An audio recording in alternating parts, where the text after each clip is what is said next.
mfashe umwanya mwiza wo nkurikira wo nkunda umunsi ku munsi, ukurikira Channel Bigerezo TV, ndi kumwe n'umushumba. Umushumba abantu benshi baramuzi, ndetse mbabwire ko ngize umugisha wo kumubona, ntabwo ariko abantu bose bamubonye. Mushumba, turagushuje mu izina rya Yesu. Amen. Yego, ndagira ngo utangire twibwira amazina yanyu, aho mutuye, aho mukorera. Abantu benshi bakuzi ku izina, nubwo ngiye kurivuga ariko ni izina rikomeye, ni izina abantu bose twubaha, izina ry'umugabo bita Kibonge. Ariko izina ni naryo muntu. Murabona ko umeze neza cyane. Nitwa Ntakirutimana Tonest. Yego. Mfite umudamu n'abana bane. Ni pastor usanzwe. Ni witorero Good Pentecost. Yego. Nanjye ndi umugenzi ujya mu ijuru. Amen. Mushumba, twagize rero umugisha, uraza kwihangana, njyewe ndakubaza ibintu byinshi ariko kandi bikeya. Hari amakuru maze iminsi menye kandi aturutse mu ijuru, twayumvise gutyo ko iby'Imana yavuze ibisohoza. Ndagira ngo uze kumara abatsiko abantu badukurikiye ku isi yose. Hari abantu batuye muri Amerika, Australia, Aziya, Oceania ndetse imigabane yose igize iyi si, bamenye imbaraga z'Imana, ubatandukaniriza ikintu bita isezerano, gutinda kw'isezerano cyangwa se aho Imana ivugiye n'igihe isezerano risohorera. Kimwe mu bintu byatumye mpaguruka ni inkuru nziza namenye yuko ugiye kujya mu bihugu byo hanze. Ubu tuvugana ufite amasaha nkangahe? Ni make cyane. Ugiye kurira indege.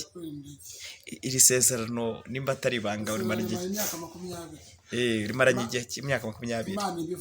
Imana ibivuga. Imyaka 20. Ntabwo Imana yavuze ngo rihere. Yego. Nayo yakubwire he. Izari ko yisoze. Kuko ari Imana yabivuze. Ko ari Imana yabivuze. Ngiye kujya mu Bufaransa. Jye mu Bufaransa. Ngiye kuvuga ubutumwa. Amen. Mu giterane numvise ngo bagutumiye mu giterane. Ngiye mu giterane. Mushumba, wasengeye abantu benshi, wakoze umurimo w'Imana. Nta muntu utazi umugabo bita Kibonge. Muntu munkurikiye mwebwe mukunda Channel Bigerezo TV, uyu mugabo ndagira ngo mumukurikire kandi uze kutwemera dushyireho nimero zanyu. Ngiye na Zambia. Yego. No Bufaransa. Urava Zambia umanuke mu Bufaransa. Ariko kandi ivugabutumwa rya rirakomeza. Imana yabivuze.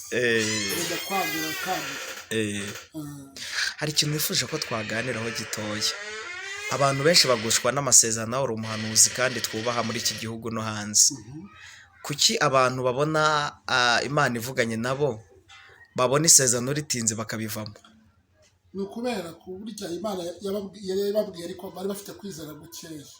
Imana ikubwiye uyumvira amategeko. Niyo kubwira ko izakugaburira ushobora gushonza uyu munsi. Niyo kubwira ko izakwambika ushobora kwambara ubusa. Ubwo butayu rero kandi inzira ni ebyiri, inzira y'umugenzi n'inzira yo kurimbuka. Ubwo hari abantu bategereza bakarambirwa ku buryo Imana yavuze bitazasohora, ariko Imana yakubwiye neza. Haleluya. Birasohora.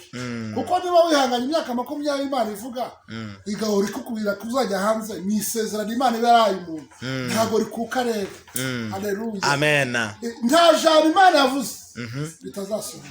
Aho niho nshaka gukomerezaho tuganirize, ubwira abantu ku imbaraga z'Imana nk'umushumba. Yavuye ko izamini imyaka 10 n'ingahe Imana yayimana. Wicaye no mu ntebe nziza. Bantu badukurikiye, aha ni kwa Mushumba. Ngira ngo murabona ni inzu nziza irimo amakaro. Ni Imana yavuze. Aha ni mu rugo, ndabona hari n'abanyamasengesho. Namwe mwaje gusenga kwa Mushumba. Aha ni kwa Mushumba. Ngira ngo murabona kuntu ni inzu nziza irimo amakaro. Hari n'abandi baje kugira ngo abasengere. Aba bose ni abantu Imana bari kwa Mushumba. Namwe muri aho. Nta sezerano Imana ivuga ngo rihere. Yego. Mushumba, ndagira ngo rero duse nk'abasoza ikiganiro, ariko kandi tunagushimira akanya keza waduhaye. Icyari kigenderewe, ndabona uri mu myiteguro ashaka kugenda. Icyari kigenderewe ni ukubwira abantu imbaraga z'Imana, ni ukubabwira imirimo y'Imana ikora. Ubu ugiye mu gihugu cy'Ubufaransa. Mbwira ikintu nugerayo kizagushimisha, niba urira indege, ni nk'iki kizagushimisha? Imana bikubwiye.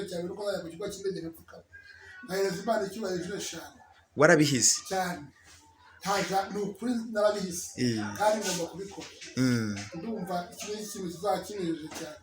yo Eh, nanjye ndishimye amin. ngaho sengera abantu ubundi tukwifurizaho n'urugendo rwiza. turagushimye mana turagushimye ko nta jambo uvuga ngo rihere. haleluya umuntu wese wabwiye bizasohora kandi ni ukuri aba bantu baha umugisha wabanye natwe muri aya materaniro utange umugisha kandi buri muntu wese ibyifuzo ufite amasezerano uyasohoze kuko nanjye wasohoje ayawe amina kuko nta kintu wavuze kitazasohora nawe urengera ubwoko bwawe iyi televiziyo nayo uyirengere kandi uyihe abantu bayikurikirana kuko ari televiziyo y'umwuka wera amina kandi uko ariyo yaje kugira ngo abantu bawe bakumenye ivugabutumwa ritambuke hanze uyihe abaterankunga bamushyigikire turagushimira ko ubikoze mu izina ryawe Yesu.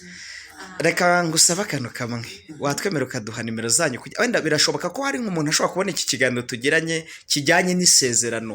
Isezerano riratinda ariko rigasohora. Watubwiye ko nta jambo Imana ivuga ngo rigire gute. Iryo jambo riri muri Luka igice cya mbere 37. Abantu badukurikiye baratwihangana babona ko umushumba ari kwihuta. Ubutaha tuzaganira ikiganiro kirambuye nimunagaruka muvuye mu bihugu byo hanze tuzagaruka tubasure mutubwire uko byagenze hanyuma mutange nimero zayo mba mutwemerera. Nimero 0 kane gatanu 3 yego 4 yego 6. tubashimire. Imana ibahe umugisha mu izina rya Yesu.